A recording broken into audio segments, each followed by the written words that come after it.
Hey guys, Zach from Say What Zach here. So, now that the 2020 World Juniors are over, figure we go over top players of the tournament, top teams of the tournament, stat-wise, all that fun stuff. Just kind of an overview of the tournament, really quick. Not going to be a very long video, just kind of top scorers, top point producers, all that fun stuff in each position. So, I want to start off with forwards, and then we'll go into defense, goaltenders, and then offense, defense, and then goalkeeping. So those are kind of the stats we're going to look at, the top three of each one, and there we go. So you had Samuel Fagno was the top forward. He had 7 games played, 8 goals, 5 assists, 13 points. He was a +3. He was a LA Kings draft pick from 2019. He's second round, 50th overall, so he's a relatively high draft pick. LA Kings and their fans should be pretty excited about this kid coming over. Again, considering they won bronze, Sweden, and they have the top player in the tournament, Sweden had a lot of top players in the tournament, honestly, overall. But to have the top one, in my opinion, is very impressive. So LA should be very excited about this kid coming up in the ranks very soon. Barrett Hayden was second with 7 games played, 6 goals, 6 assists with 12 points. He was a +1. He is an Arizona Coyotes draft pick from 2018, first round, 5th overall. So again, very highly sought after talent in the Arizona organization. I would not be surprised if we possibly see him in the Arizona Coyotes roster this year. Maybe just to place him if somebody gets injured, just to drop him in there, see how he does with Taylor Hall, Phil Kessel, Clayton Keller. I wouldn't be surprised to see him play a couple games here and there, maybe even the playoffs if they make it. Kind of like a Kale McCarr from last year, where they kind of brought him in after the college playoffs were over. They brought him in and he played pretty well. Wouldn't be surprised to see Barrett Hayden in that situation. Niles Höglander, 7 games played, 5 goals, 6 assists, 11 points. He had a +6 on his plus-minus. He is a Vancouver Canucks draft pick from 2019, second round, 40th pick overall. So again, another highly sought-after talent for the Vancouver organization. They should be looking forward to this kid coming over, especially with Pedersen, Bo Horvat. You got Brock Besser, Quinn Hughes, and Höglander. That's going to be an impressive roster. That's impressive. All they have to do is figure out that goaltending. If they're going to keep Markstrom and all that fun stuff, and Vancouver looks pretty good for the future. Defensively, Rasmus Sandin for Sweden. So again, Sweden now in the top 2 of the top 3 forwards are Swedish, and 2 of the top 3 defensemen are also Swedish. So Sweden again has a really good team, like I said. Games played for Rasmus Sandin, he had played in 7. He had 3 goals, 7 assists for 10 points. He's a +3. He's a Toronto Maple Leafs draft pick from 2018, first round, 29th overall. Again, he's one of their future defensemen that they definitely need and are depending on to step up when all these contracts are done this year, because they don't have a lot of defense inside after this year. So he's going to be one that they're going to be looking at to bring up, I'm sure, to fill in some holes they're going to definitely have after this season. Keelan Edison was your, for Canada, not U.S., was your second best defenseman with 7 games played, 1 goal, 8 assists for 9 points. He had a +4. He's a Pittsburgh Penguins 2018 draft pick, second round, 53rd overall. So again, he's another big defenseman for the Pittsburgh Penguins. I'm sure they're going to be looking forward to having him come up soon, especially with all injuries. Wouldn't be surprised if we see him soon as well.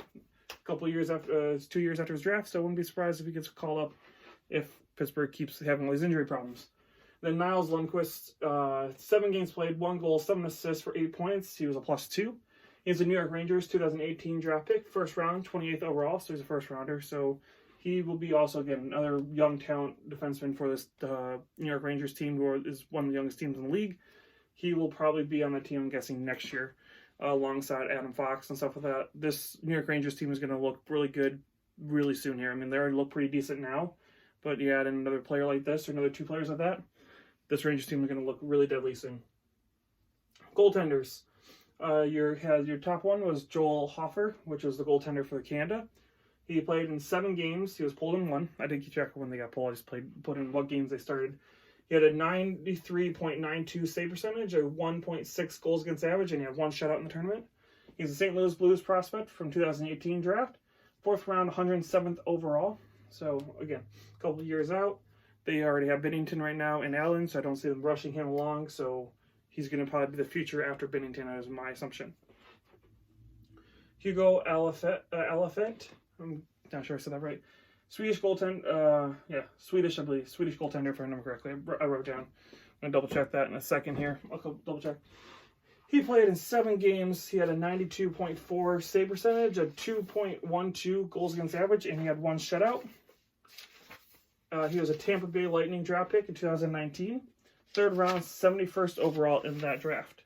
So again, very relatively high draft pick for the for a goaltender. Tampa Bay Lightning looking at after Vasilevsky maybe. This might be your new goaltender for Tampa Bay Lightning. Let me just check. Yes, he's Sweden. Hugo is from Sweden. Just wanted to double check. I wrote it all down in the notebook, but didn't write that down on the board. All right, and then your 3rd goaltender was Amir Musatov. Musatokov. I could be saying that completely wrong. I'm sure I am. The Russian names, I'm so bad with them. So sorry. He played in 7 games, 91.89 goals save percentage. He had a 2.12 goals against average and a 1 shutout. He was in the 2018 draft, from what I've understood from Elite Prospects, but he was not drafted in that draft, so nobody has him right now. He is just playing over in Russia. So yeah, he's not in a National Hockey League organization right now. But those are your top 3 goaltenders for the for the tournament. Offense, I went with power play percentage and power play goals for. Canada led with the power play percentage with 41.18%, and they had 14 goals on the power play. Sweden came in second with 38.89, which is second, obviously. And they had 14 goals as well, so they both scored 14 goals in the power play. And then Czech Republic came in third with 26.92 and 7 goals in the power play. So that was your offensive leaders for the tournament. Defensive leaders. Sweden, no surprise that the winners of today's games were tops of these lists, right? Sweden, penalty killing and power play goals against is what I went with. Sweden had an 84.62 penalty kill percentage, and they only allowed 4 goals in the power play. Finland had an 83.87, which is, again, second, and they only allowed 5 power play goals. And then Germany was 78.79 penalty kill percentage, and they allowed 7 goals in the power play, which I was really surprised that they were 3rd on that list with 7 goals allowed in the power play. Just to show that U.S. and Russia and all us other ones didn't have very good penalty killing. Then your goalkeeping. I went with team save percentage and team goals against average. Sweden led the way with a 92.11 save percentage and a 210 goals against average. Finland came in second with 91.55 save percentage and a 256 save percentage, or goals against average.